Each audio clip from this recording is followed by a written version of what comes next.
Welcome, ladies and gentlemen. We have the ARP Pro Soloist, lame for many years because of its fading response and its aftertouch strip. But I am glad to announce that it is very alive now. This thing has the same material that I'm using for repairing contacts in Poly 61s and Poly 6s and various other monopolys. The Oberheim OB8, various other ones that use this type of Panasonic keyboard also have that fading response. It eventually causes keys not to work. We sell the discs for that, of course. You can see my video on that. And that same material, I finally thought, you know, I've got some samples they sent me years ago, and I'm going to try segmented 4 pieces together in the strip and put them very tight. So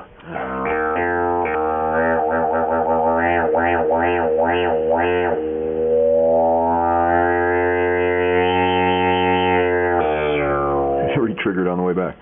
Yeah, random re-triggering. But anyway, yeah, I gotta just play it more. I haven't played it because it's been dead for so long. The sensitivity, I had to put a different slider in because it's so much more sensitive.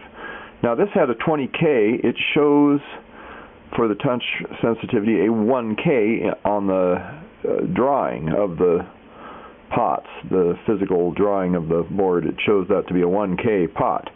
Mine was measuring 20K right on. So I think that's a 22K rated or something of that series. I think they call them 22K. But you'll notice as I increase it, let's see, I'll decrease it all the way down. Now if I put all the way down, you see,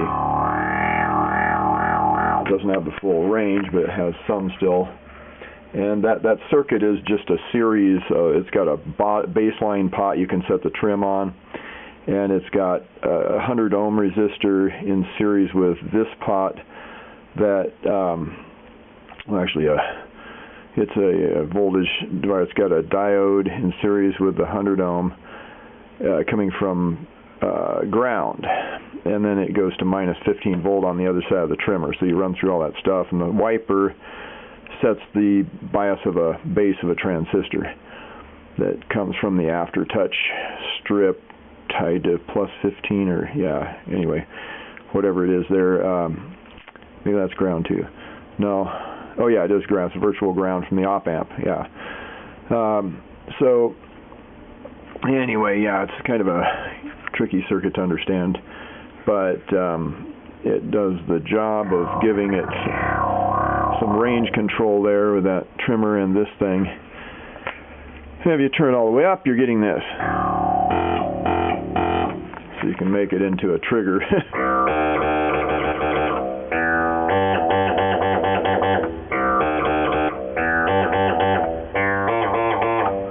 Just not much control there. I'm very careful.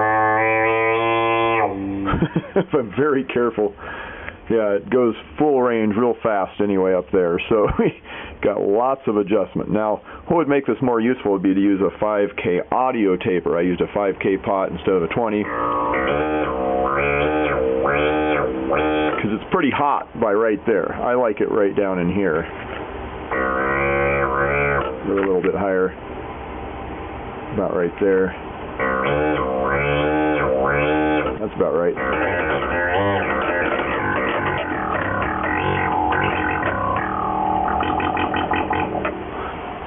The country guitar. Okay, yeah, the fuzz guitar.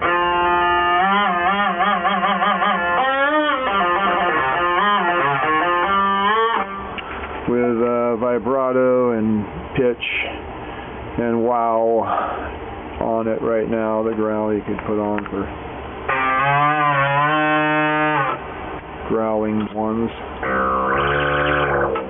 There we go. Of course, different things are enabled or disabled depending on the patch you select on this thing. The PROM chips control whether different features are enabled or disabled to give it something they felt would augment that particular instrument. So that is the upgrade. Contact me if you would like to get your strip done. It's kind of tricky. You got to be really careful with. You don't want to.